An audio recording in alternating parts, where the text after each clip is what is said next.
నమస్కారం అమ్మా. నమస్కారం మహారాణి గారు. అదే లెజెండ్ గారు. నమస్కారం అమ్మా. కూర్చోండి పంతులు గారు. అలాగే.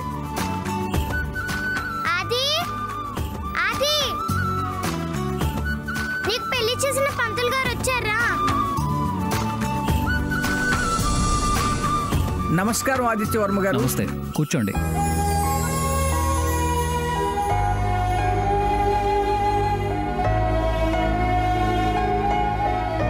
నేను వచ్చిన కారణం ఏమిటో తెలియక కాస్త మీరు ఆలోచనలో పడ్డట్టున్నారు కదా? అవును. ఏం లేదండి, తమ వివాహ మహోత్సవం శుభప్రదంగా జరిగింది. ఈ శుభకార్యం తరువాత సత్యనారాయణ స్వామి వ్రతం జరుపుకోవటం సనాతనంగా వస్తున్న ఆచారం. ఓకే, అలాగే జరిపిద్దాంలేండి. వ్రతానికి ముందు మీరు మీ అత్తవారింట విందారగించి ఒక నిద్ర చేసి రావడం సాంప్రదాయం. అత్తారింటికి వెళ్ళాలా? అవును, తాళిగట్టిన భార్యతో పుట్టింటికి ఆనవాయితీగా వెళ్ళాలి. ఎందుకంటే ఆ ఇంటి కన్య ఈ ఇంట్లో కాపురం ఉండబోతుంది కాబట్టి కన్నతల్లి ఆశీర్వాదం తీసుకొని ఇక నుంచి మీ అమ్మాయి బరువు బాధ్యతలు నావి అని మీరు వారి తల్లిదండ్రులకు హామీ ఇచ్చి రావాలి. ఇది మీ రాచరికపు ఆచారం.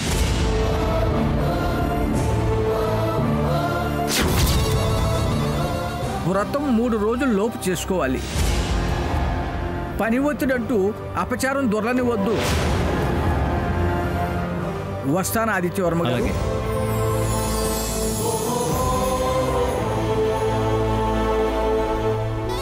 అదేంటి బావా, అత్తారిల్లంటే ఎగిరి గంతేస్తూ వెళ్ళాలి. మరదళ్ళు, సరసాలు, సరదాలు చాలా ఉంటాయి. నువ్వేంటి అత్తారిల్లంటే అంత కంగారు పడుతున్నావు? అవునాదిత్య, అలా ఉన్నావేంటి? అదేంటక్క అన్నీ తెలిసి అలా అడుగుతావు? మా అత్తగారు నా మీద కోపంగా ఉన్నారని తెలుసు కదా, మండపం నుంచే వెళ్ళిపోయింది. ఇప్పుడు ఎలా నేను వాళ్ళ ఇంటికి వెళ్ళగలను? ఎంత కోపం ఉన్నా అప్పటి వరకే ఆదిత్య. ఎంతైనా అల్లుడివి కదా. ఆవిడ అరిచి వెళ్ళింది నేను అల్లుడని తెలిసాకే కదా. అదే కోపం ఎల్లకాలం ఉంటుందా చెప్పు? తగ్గిందని ఎలా అనుకుంటామక్క? తను తన కూతురు కోసమే రాలేదు కదా. తను రాకపోవచ్చు, అల్లుడే తనింటికి వస్తే కోపం పోయి కూల్ అవుతుంది. కూల్ అవుతుందో ఫైర్ అవుతుందో దానికే అంత టెన్షన్ ఎందుకు బావా? ఒక పని చేస్తే సరిపోతుంది. ఏం చేయమంటావు? ముందు ధరణిని పంపు. తను వెళ్ళి ఎలాగోలాగా నచ్చ చెప్పి నార్మల్ కండిషన్స్ కి తెస్తుంది. ఆ తర్వాత నువ్వు వెళ్ళు. ఇదేదో బానే ఉంది. ఆవిడ చెప్పడం నువ్వు బాగుందండో బాలేదు. ఏమక్క? పెళ్ళయ్యాక తొలిసారి ఏ ఆడపిల్ల భర్త వెంట లేకుండా పుట్టింటికి వెళ్ళదు, వెళ్ళకూడదు. జంటగానే వెళ్ళాలి. అక్కడ పాదపూజ కూడా ఉంటుంది. మరిప్పుడు ఎలా? ధరణి, నువ్వు ఒక పని చెయ్యి. మీ అమ్మగారితో ఫోన్లో మాట్లాడి పూజారి గారు చెప్పిన విషయం, ఆదిత్య పరిస్థితి వివరించి నచ్చజెప్పి శాంతపరచు. ఆ తర్వాత మనం వెళ్ళొచ్చు. అలాగే, ప్రయత్నం చేస్తాను. ప్రయత్నం చేయడం కాదు, సాంప్రదాయం ప్రకారం జరిగేలా చూడు. ధరణి హామీ ఇచ్చాక నువ్వు భయపడాల్సిన పనేం లేదు ఆదిత్య. ధైర్యంగా ఉండు. ఏమోనక్క, నాకేం అర్థం కావట్లేదు. వీళ్ళతో పాటు వెళ్ళాలి, బావకు జరిగి వింత సన్మానం చూడాలి.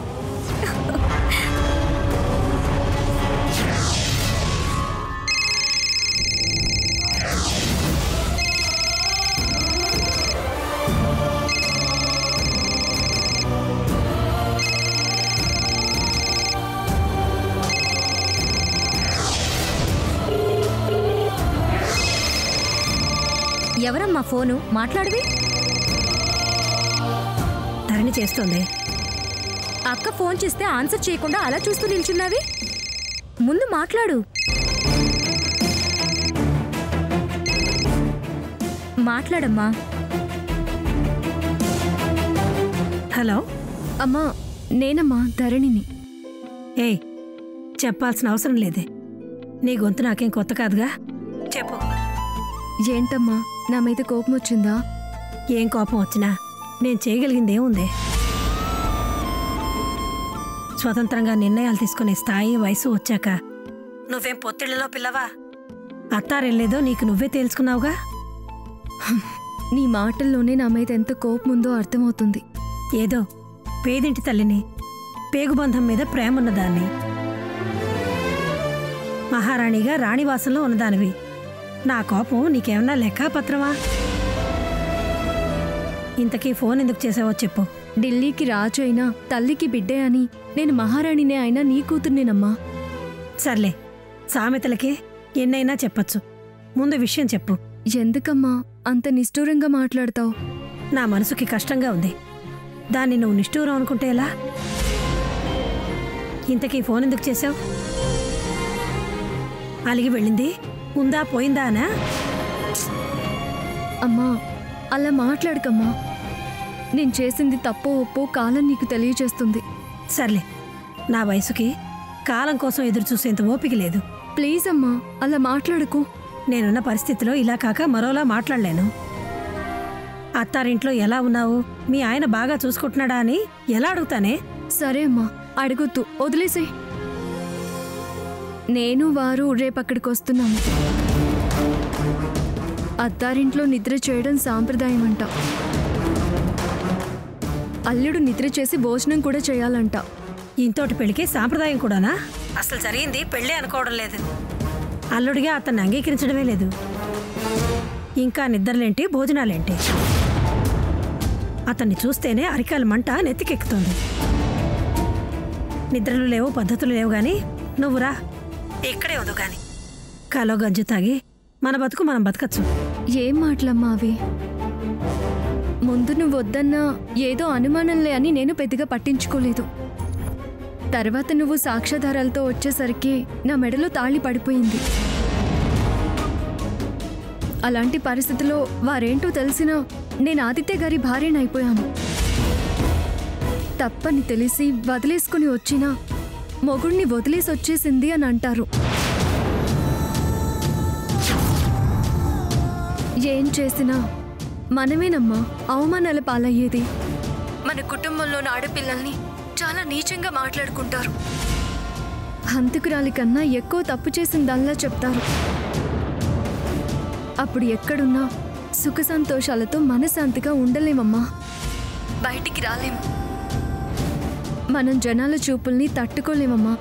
అందుకే నేను బయటికి రాకూడదని నిర్ణయం తీసుకున్నాను. మనకి వంచడం, మోసం చేయడం చేత కాదు. మనసు మెత్తటి వాళ్ళం. కానీ మోసపోయాకైనా చూసి రాటు తేలాలి కదమ్మా. వాళ్ళెలా బయట పడకుండా చేశారో మనము అలాగే చేయాలి. అన్నీ సవ్యంగా జరిగినట్టే కనిపించాలి. కానీ వాళ్లకు మన బాధ ఏంటో తెలిసొచ్చేలా చేయాలి. అందుకే నా మాట విను. కోపం బయటపడినివద్దు. కూల్గానే మనం అసంతృప్తి తెలియజేద్దాము. అవసరం ఉంటావా? మనకిదంతా అవసరం ఉంటావుటే. కాదనుకుంటే మనమే అబాస్పాలవుతాము. అది ఆలోచించు. సరస్వతమ్మ ఇలా అని అనిపించుకోకు. కూతురి సర్దుకుపోయాక ఈవిడికేం పట్టింపు అని అనిపించుకోవద్దు. లేదు, నువ్వన్నట్టే చేద్దాం.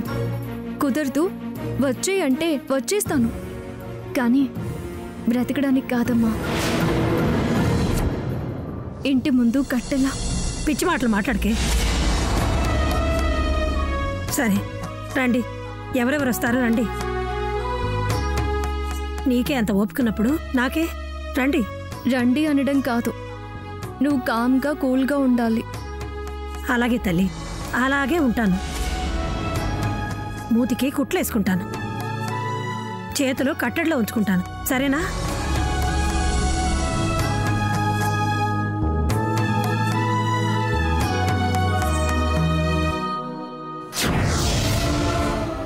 ఏంటమ్మా, అక్క బావగారు వస్తున్నారా?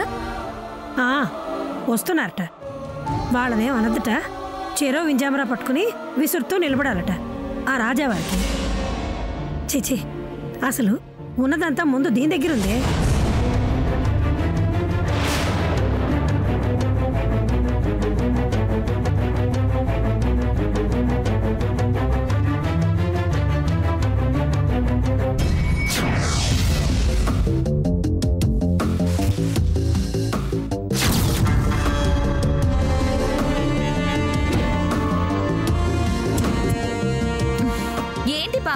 ఇంకా ఎందుకు టెన్షన్? ధరణి వాళ్ళ అమ్మతో మాట్లాడుతుంది కదా, కాస్త నవ్వుతో మొహం పెట్టు, హుషారుగా ఉండు. ఎంత ప్రయత్నించినా హ్యాపీగా ఉండలేకపోతున్నాను లేక. ఆదిత్య, ధరణి మాట్లాడుతుంది కదా, వాళ్ళ అమ్మగారు ఖచ్చితంగా రమ్మంటారు. ఇంకా ఎందుకు టెన్షన్ పడ్డావు? మళ్ళీ వర్జాలు, దుర్ముహూర్తాలు అవన్నీ వస్తాయి. తప్పదంటావా అక్క? సంప్రదాయాలు వదులుకుంటావా? రాధమ్మ గారు, ఇప్పుడే మా అమ్మతో మాట్లాడాను. మిమ్మల్ని మా అమ్మ ఏమీ అనదు, ఏమీ అననివ్వను. పదండి వెళ్దాం. సరే ఆదిత్య, త్వరగా రెడీ అవ్వ, వెళ్దాం.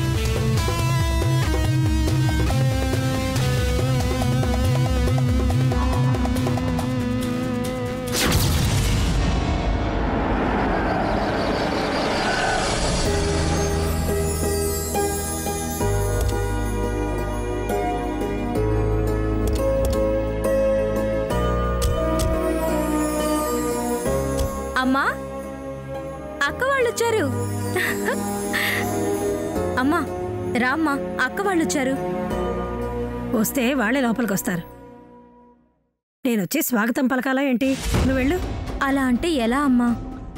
పెళ్ళయ్యాక అక్క తొలిసారి బావతో వచ్చింది. అలా వరుసలు పెట్టి పిలవకు, ఒళ్ళు మండుతుంది. అమ్మా, అక్క అంతగా చెప్పి మరీ వచ్చింది.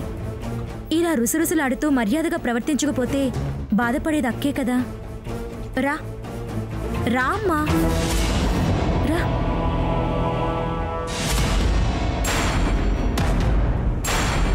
రామ్మా.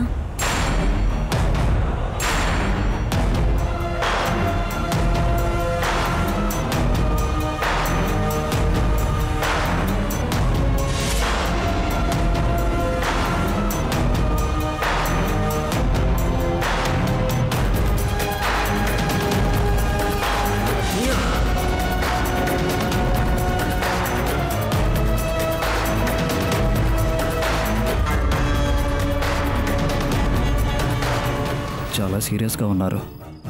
గుమ్మలోనే ఇలా ఉన్నారంటే ఇక లోపలికి వెళ్ళాక పరిస్థితి ఎలా ఉంటుందో. అక్క రండి, బావగారు రండి. కాళ్ళకి నీళ్ళు ఇవ్వడం, హారతి ఇవ్వడం ఏం లేవా? ఉన్నాయి ఉన్నాయి. అక్కను చూసిన ఆనందంలో అవి మర్చిపోయాను. ఇప్పుడే తెస్తాను.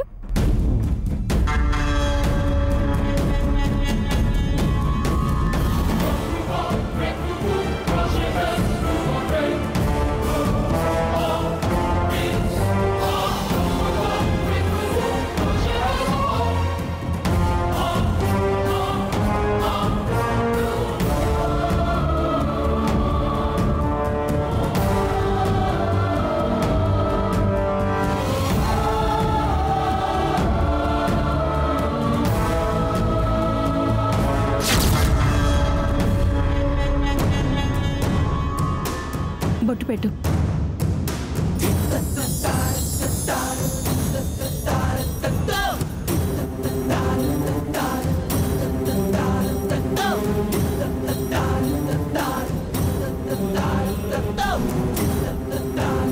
బావగారు షూ ఇప్పండి. అక్క నువ్వు కూడా చెప్పులిప్పు.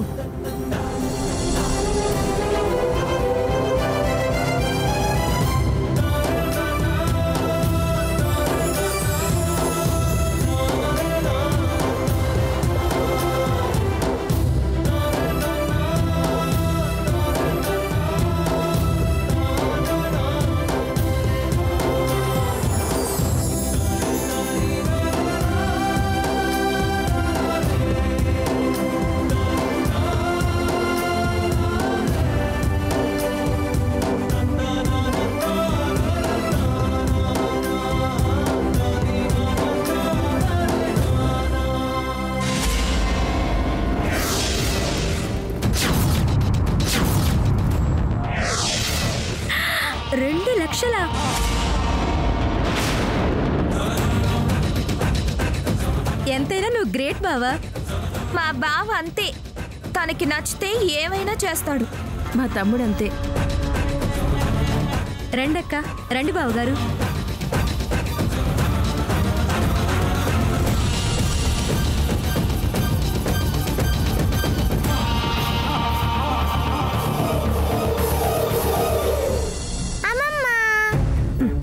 ఇదొకరితే ఎప్పుడు అమ్మమ్మ అంటుంది.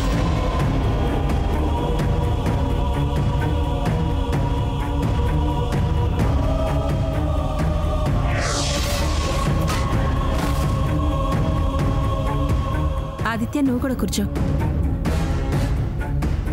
ధరణి, కొత్తగా భర్తతో పుట్టింటికొచ్చావు, ముందు పాదపూజ చేయాలి. దేవకి పువ్వులు అవి తీసుకురమ్మా.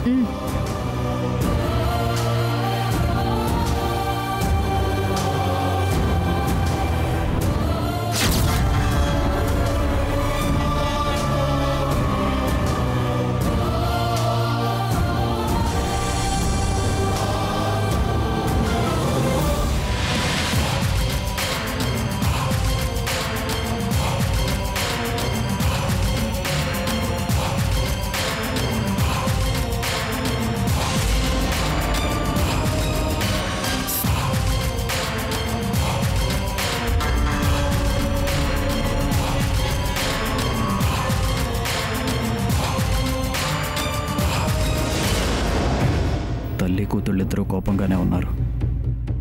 పరిస్థితి ఏంటో ఏం అర్థం కావట్లేదు.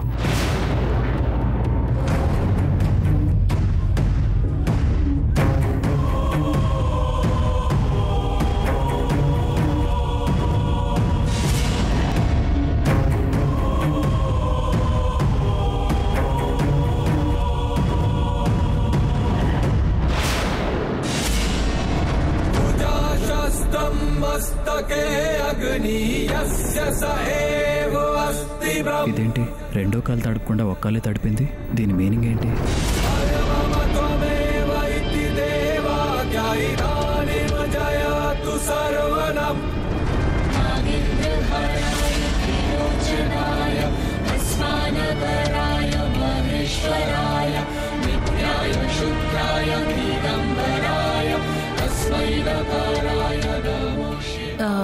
ధరణి, అయ్యిందా?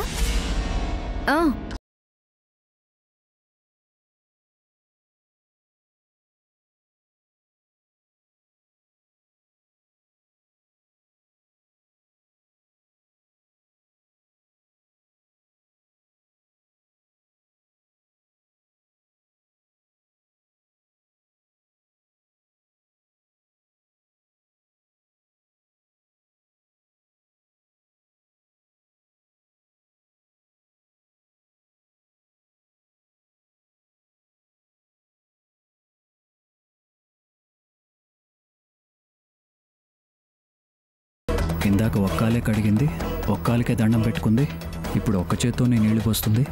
దీని మర్మం ఏంటో. తరువాత సాంప్రదాయ ప్రకారం మా తమ్ముడి తలకి బావమరిది నూనె అంటాలి. సరేలే, బావమరిది లేరు కాబట్టి మరదలా పని చేయాలి. ఏం దేవకి? అలాగే.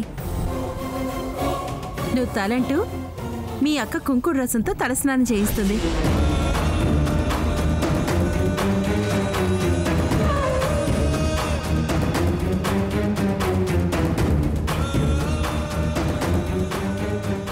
ఆ సైకిలేంటో ఈ మార్పులేంటో నాకేం అర్థం కావట్లేదు.